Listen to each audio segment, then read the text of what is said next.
We are in it together. We are in it together. And so I think I will tell you the same thing today, that we are in it together. We need peace in Nigeria. We need peace in Taraba. We need peace in Takum, Ussa, Young to Development area. But how can we achieve this peace? The Vicar General Administration of the Catholic Diocese of Ukari, the Chancellor here present, the JDBC Coordinator, distinguished pastors from the RCCN Church and also the CRCN Church, our Royal Highnesses here present, and also some represented, the representatives of the various churches and communities that are here present, our distinguished invited guests, my dear brothers and sisters in Christ. Fortunately or unfortunately, I don't have any script for my presentation. And I did this deliberately because I want us to talk, just to talk face to face. Because we have had so many speeches in the past. We have had so many interactions in the past with a lot of speech, a lot of the history around peace, the definition of peace here and there.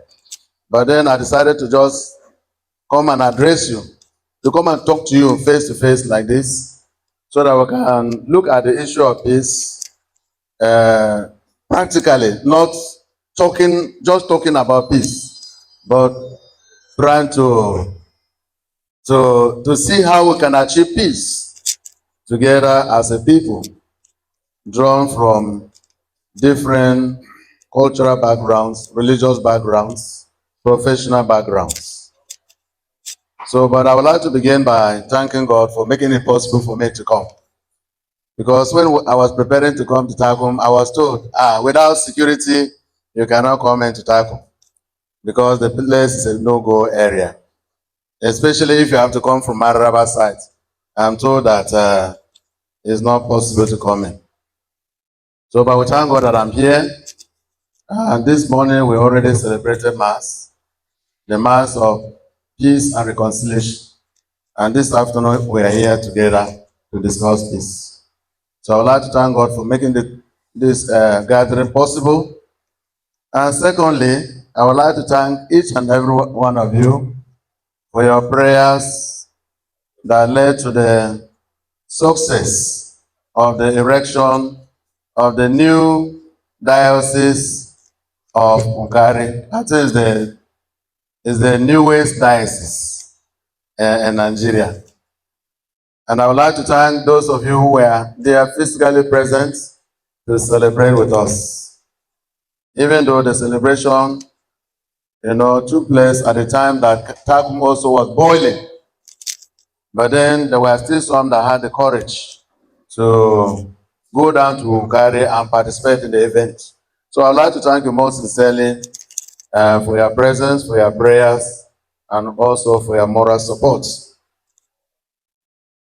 Actually, the last time I spoke with the Akuka of Ukari, he had this, he told me that it's really pitying me because I'm coming to shepherd a diocese at a time that Southern Taraba is in serious crisis. He said it's just pitying me. And I also told him, I'm also pitying you, Baba, because you are also new on your throne. You are also coming at a time of serious tension and serious crisis. So we are in it together. And coincidentally, a young man from Guadalajara University, who is a photographer, decided to take our picture during that occasion. And Ukari took our picture and decided to frame it, putting us together, even though we are not sitting together. So you see the bishop and then you see the Akuka together in one frame. So and I told them that, Baba, we are in it together. We are in it together. And so I think I will tell you the same thing today, that we are in it together. We need peace in Nigeria. We need peace in Taraba. We need peace in Takum, Ussa, Young to Development Area. But how can we achieve this peace? To be sincere with you, for the past 1 year and 2 months, I have never stepped into Takum because of the crisis here. And it is difficult for anyone to think of coming to Takum at this time, especially coming through Maraba. It's pretty difficult. So it's like Takum, Ussa, and Yamtu have become like no-go areas. So I don't know how we look at this. How is it that a place that is so blessed, a land that is so blessed, a land that once upon a time everyone wanted to be in Takum, to live in Takum, to work in Takum, to enjoy the fruit of the land. How is it that this land has suddenly become a war zone? A war zone. It has become like Ukraine, Southern Sudan. Suddenly, a place that's so blessed has suddenly turned to a crisis area. So this has really worried me, even before the creation of Ugari Diocese. Particularly the unfortunate crisis that erupted in Ugari that engulfed other local governments around Ugari, Ibi, Donga, and Kurmi. That time we were still in the seminary. I was still in the seminary as the rector of St. Augustine's Major Seminary Jos. And when the crisis erupted, they couldn't handle it. This was something that happened in Kente, a very little issue between two people in the market.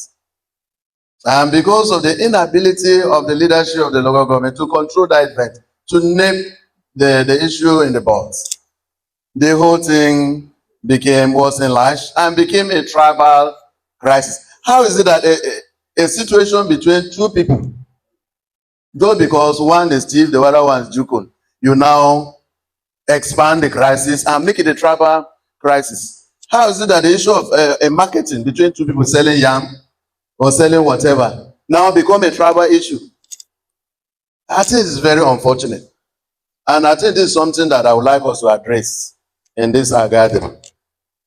This issue of tribalizing issues, tribalizing issues between individuals, trying to, use our selfish intentions in order to achieve selfish objectives, using our tribes or at times using our religion in order to achieve other ulterior motives. So I think these are things that I would like us to address in this meeting. We have coexisted together for so many years, particularly in the Takum environment. The Hausa community have been here for years without any problem, and suddenly I heard that there are issues between the Hausas and the locals. The Ekutebs and the Jukuns and the Chambers have been coexisting for so many years. How is it that we cannot manage our differences so that we can live together as brothers and sisters? Moreover, even our Christian faith has all it takes to achieve unity and peace in our relationship with one another. Because Christianity is a religion that preaches love. It preaches forgiveness. It preaches reconciliation, even after a crisis situation. So how is it that as Christians, who are a predominant group, especially in Southern Taraba, cannot give Southern Taraba peace? It means that there is something wrong with the practice of our Christianity. Or rather, maybe we do not understand the values that we have as Christians. Because this is a religion that values a neighbor, values someone that is different. After all, the mission we're given by Christ is the mission that is geared towards bringing people together, humanity together, uniting them with God, and then helping them to be together in peace. So what has gone wrong with our own the mandate that we're given by Christ? The mandate is for us to evangelize, to win souls, to promote peace, to promote good neighborliness, to promote love and loving relationship. So does it mean that we don't want to be loyal to Christ again? And if yes, it means that we have lost it. But if no, what can we do as we come together now to discuss the way forward? So in order not to bug you with so many, with words, I would like to just propose that first and foremost, we look at the issue of the ongoing crisis and attacks that are still ongoing. The attacks, the bloodletting, the kidnapping. How can we put a stop to it? Because without that, we cannot even discuss peace. If not for the grace of God that has enabled us to come together today, even it wouldn't have been possible for us to come together. Once people are on the road attacking, it means that our movements are limited. So what can we do to address that issue?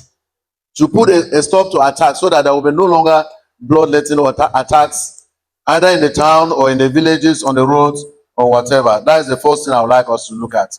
Then the second thing is that I would like us to look at the causes of the conflicts that we are having in this part of the state. What are the causes? What are those things that are responsible for the crisis? Either it is tribal crisis.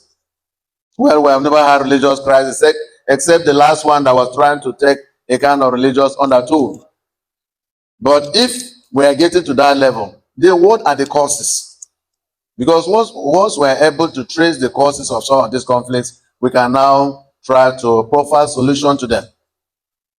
Then the last thing I would like us to look at is what role can each of us, each and every one of us, even either as individuals or as groups, what roles can we play in order to bring about the peace and this our environment? Here I'm referring to the Catholic Church. As for us, this is the effort that we are making to bring about the peace, bringing you together. Then the CRCN Church, the RCCN Church, the Traditional Council, the other interest groups that we have in this environment. What can they do practically in order to secure the peace that we need so much in our environment? Because it is said that peace and security is the business of everyone. So all of us must be involved. But how are we going to do it? I think this is what I want us to discuss at this gathering. So having said this, I would like to once again thank you for coming.